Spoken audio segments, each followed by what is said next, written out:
خان صاحب سے ملاقاتیں ہوں گی، خاندان کی، وکلاء کی اور رفقا کی، ایک بار بھی اس حکم پر عمل نہیں ہوا۔ جو ہم نے توہین عدالت کی درخواستیں اسلام آباد ہائی کورٹ میں دائر کی ہیں، ان میں سے کسی درخواست کی سنوائی نہیں ہوئی۔ تو یہ صورتحال ہے کہ پورے عدالتی اور قانونی نظام کو اس وقت سر منطق کیا ہے راجہ صاحب، کیونکہ قاضی فائز عیسیٰ صاحب بھی بڑی سکرین چسپاں کر کے نیب کیسز کے اندر خان صاحب کو انہوں نے لنک کر لیا تھا، واٹ از the لاجک ہے؟ کوئی منطق نہیں ہے۔ دیکھیں ایک شخص یہ تو کہہ سکتا ہے اگر بیمار ہو کہ جی میں عدالت نہیں آ سکتا، مجھے ویڈیو لنک پہ لے لیں، میرا بیان لے لیں، یہ گواہان کے حوالے سے ہوا ہے۔ لیکن ایک شخص جو خود ملزم ہے اور وہ پیش ہونا چاہتا ہے، جو سپریم کورٹ میں معاملہ تھا اس میں عمران خان ملزم نہیں تھے، اس میں وہ پٹیشنر تھے، یہاں وہ ملزم ہیں، ان کا حق ہے کہ وہ اپنے وکلاء کے ساتھ بیٹھیں، ان کا حق ہے کہ جو ان کے خلاف گواہی دی جا رہی ہے اس کو سنیں، یہ حق ان سے چھینا جا رہا ہے۔ تو یہ بالکل بغیر کسی منطق کے یہ سب کچھ ہو رہا ہے، اس میں کوئی وجہ نہیں بتائی جا رہی اور کوئی وجہ ہو نہیں سکتی کہ جب 2 سال سے ٹرائل اڈیالہ جیل میں آپ نے کہا کہ بہت سیکیور ہے، بہت یہاں ایک طرح سے حفاظت کا انتظام ہے، تو اب یک وہ حفاظت اڈیالہ جیل کی کیوں ختم ہو گئی کہ خان صاحب کو اب جیل سے باہر لانا یا دیگر گواہان کو یا دیگر ملزمان کو یا جج صاحب کو جیل تک جانا اب دشوار معلوم ہو رہا ہے اور خان صاحب کو پوری دنیا سے یعنی کہ جب آپ چند دنوں میں یہ فیصلے ایکسپیکٹ کر رہے ہیں، اب آپ ان کو مزید اعلیٰ عدالتوں میں آپ چیلنج کریں گے کہ ڈیو پروسیس نہیں فالو ہوا؟ بالکل ہم چیلنج کریں گے۔ دیکھیں جب سائفر ٹرائل میں ایسا ہی ہوا تھا، اس وقت یہ کہا گیا کہ ٹرائل اڈیالہ جیل میں ہوگی، بالکل اس سے الٹ معاملہ تھا کہ اڈیالہ جیل کے علاوہ عمران خان کی کہیں ٹرائل ہو نہیں سکتی، اوپن کورٹ میں نہیں ہوگی، یعنی کہ عام عدالت میں نہیں ہوگی، لیکن اڈیالہ جیل میں ہوگی، اور وہاں ایک کوٹھڑی میں ٹرائل شروع ہو گئی، نہ خاندان کو اندر جانے کی اجازت تھی نہ میڈیا کو۔ اس کے خلاف ہم اسلام آباد ہائی کورٹ گئے اور 2 دفعہ ہم نے اس ٹرائل کو کوش کرایا، کالعدم قرار دلوایا۔ عدالت کی جانب سے بالآخر فیصلہ آیا کہ جیل میں بھی اگر ٹرائل ہونی ہے تو یہ اوپن ٹرائل ہوگی، خاندان کو وہاں موجود ہونے کی اجازت ہوگی، میڈیا کو موجود ہونے کی اجازت ہوگی، اور عام پبلک میں سے بھی اگر کوئی آنا چاہتا ہے تو اس کو اجازت ہوگی۔ اس فیصلے پر عمل ایک عجیب و غریب انداز سے کرایا گیا، 10 لوگوں کو عام پبلک کہہ دیا گیا، ہر پیشی پہ وہ 10 لوگ آ کے بیٹھ جاتے تھے اور ایک وین میں آتے تھے اور وین میں چلے جاتے تھے، یہ عام پبلک ہے، لیکن بہرحال ہم نے اس کو برداشت کیا۔ خاندان کو اجازت دی گئی، میڈیا بھی ایک مخصوص دوستوں کو وہاں بلا لیا جاتا تھا، جو خان صاحب کہتے تھے کچھ رپورٹ ہوتا تھا، کچھ رپورٹ نہیں ہوتا تھا، لیکن اب وہ چیز یکسر ختم کر دی گئی ہے۔ اب یہ کہا جا رہا ہے کہ جیل میں بھی ٹرائل جو ہے وہ نہیں ہوگی اور اس کی کوئی وجہ نہیں بتائی گئی۔ سر آج جج صاحب نے کوٹ کیا نا، عدالت کو آپ لوگوں پہ اعتماد نہیں ہے کہ صرف قانونی مشاورت کریں گے، کیونکہ سیاسی تقریریں شروع کر دیتے ہیں، یہ جج صاحب نے کہا، تو اس کی وجہ سے مشاورت کے دروازے ہی بند ہو گئے ہیں آپ لوگوں پہ۔ یہ نہیں کہ کر سکتے نا، وہ مشاورت بہرحال ان کا حق ہے، اور کوئی عدالت کے اندر سیاسی تقریر نہیں کرتا، یہ بالکل بے منطق بات ہے۔ ان کے جو وکلاء ہیں جنہوں نے ان کے ساتھ بیٹھنا ہوتا ہے، ان سے ہدایات لینی ہوتی ہیں، ان کو مشورے دینے ہوتے ہیں، آپ ان کو ان سے دور نہیں رکھ سکتے، یہ کسی قسم کی بھی کارروائی نہیں ہے۔ لیکن دیکھیں جو پہلے ہوا، سائفر ٹرائل کو 2 دفعہ کالعدم قرار دیا گیا، یہ 26ویں آئینی ترمیم سے پہلے کی بات ہے۔ اب 26ویں ترمیم کے بعد جو عدالتوں کی صورتحال ہے وہ آپ کے سامنے ہے۔ اسلام آباد ہائی کورٹ کے 5 جج جو ہیں وہ آج سڑکوں پہ چلنے پہ مجبور ہیں اپنے لیے انصاف مانگنے کے لیے، اور ان کو بھی سنوائی نہیں مل رہی۔ تو یہ صورتحال ایسی ہے کہ ایک سانحہ ہے، تاریخی سانحہ ہے۔ ایک بار پہلے بھی ہم نے ایک وزیر اعظم کو ایک بانڈی ٹرائل اور ایک بانڈی نظام سپیکنگ آف 26ویں آئینی ترمیم سر، اس کے خلاف درخواستیں سماعت کے لیے مقرر کر دی گئی ہیں اللہ اللہ کر کے۔ the question is now سر کہ یہ نہ فل کورٹ سن رہا ہے نہ ہی یہ بر وقت سنی گئی، ٹائم سینسٹیو، جس طرح کے خود سینئر ججز سے آ رہے تھے، سینئر پیونی جج منصور علی شاہ سمیت بہت سے پٹیشنرز تھے۔ اب 26ویں ترمیم کے خلاف درخواستوں کو 27 جنوری 2025 یعنی کہ بگننگ آف دس ایئر کے آخری سماعت کے بعد سے زیر التوا اور غیر فیصلہ کن رکھنے کے دوران ہم نے دیکھا کہ 2 درجن سے زائد ججوں کا تقرر ہو چکا ہے۔ کیا ان درخواستوں کی سماعت اپنے اپنے کاز کے جج کریں گے؟ کیونکہ بینچ تو خود اسی 26ویں آئینی ترمیم کی تخلیق ہے، یہ گلہ کیا جا رہا ہے، تو ڈو یو فیل کہ کلیئرٹی آئے گی یا مزید کنٹروورسی نہ ہو جائے سر؟ جی بالکل یہی نظر آ رہا ہے۔ دیکھیں جب یہ درخواستیں دائر کی گئی تھیں تو اتنے بڑے پیمانے پہ جج 26ویں آئینی ترمیم کے تحت مقرر نہیں ہوئے تھے سپریم کورٹ میں، تو اس وقت تو سپریم کورٹ تقریباً مکمل طور پہ، یا کچھ کو چھوڑ دیں 4-5 کو، ان ججوں پر اب اس کا انحصار ہے جو 26ویں آئینی ترمیم کے تحت ہی مقرر ہوئے ہیں۔ تو مجھے کوئی خاص امید نظر نہیں آتی اس سنوائی میں، لیکن بہرحال ایک مقدمہ دائر ہے، اس کو سنا جانا ہے، کچھ وکلاء پیش ہوں گے، کچھ بات کریں گے، لیکن فیصلہ کیا ہوگا وہ ہم پہلے ہی اس کا اندازہ بہت شکریہ سلمان اکرم راجہ صاحب ہمارے ساتھ موجود تھے، آپ نے گفتگو سنی ہے. Very short break, we're going to be right back.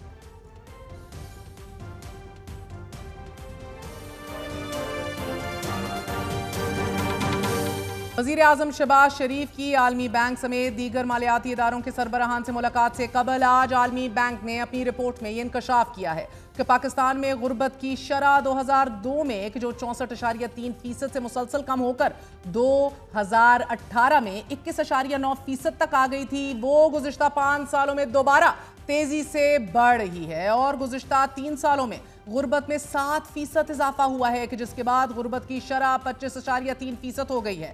عالمی بینک کی country director Pakistan Bolormaa Amgabazar نے غربت سے متعلق رپورٹ جاری کی ہے، reclaiming momentum towards prosperity Pakistan's poverty equity and resilience assessment. ناظرین، یہ رپورٹ سن 2000 کے اوائل کے بعد پاکستان میں غربت اور فلاحی رجحانات سے متعلق پہلی اسیسمنٹ ہے.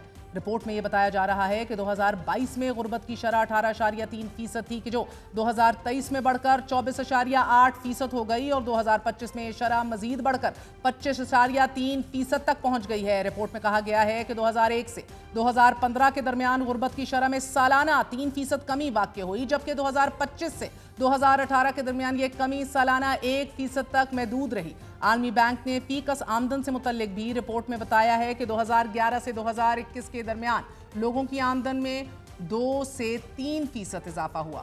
رپورٹ کے مطابق غربت میں اضافے کی بڑی وجوہات مختلف جھٹکے ہیں کہ جن میں کووڈ-19، مہنگائی، سیلاب اور میکرو اکنامک دباؤ شامل ہیں، لیکن اس کی ایک وجہ وہ کھپت پر مبنی ترقیاتی ماڈل بھی ہے کہ جس نے ابتدائی کامیابیاں تو دی ہمیں لیکن اب اپنی حد کو پہنچ چکا ہے. what you call is touching the ceiling.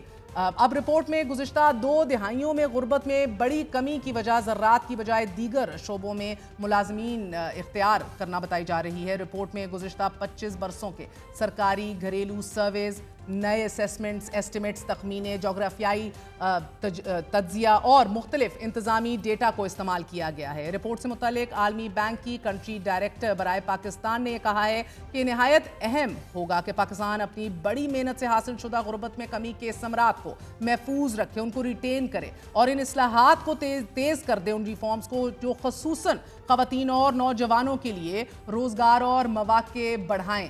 Report میں لیک آف ہیومن کیپٹل میں کمی کا حوالہ دیتے ہوئے بھی یہ بتایا گیا ہے کہ پاکستان میں تقریباً 40% بچے غذائی قلت کے باعث کمزور ہیں، 1/4 پرائمری اسکول کے بچے اسکول سے باہر ہیں اور 75% بچے کے جو اسکول جاتے ہیں وہ پرائمری کے آخر تک ایک سادہ کہانی بھی پڑھ کر سمجھ نہیں پاتے.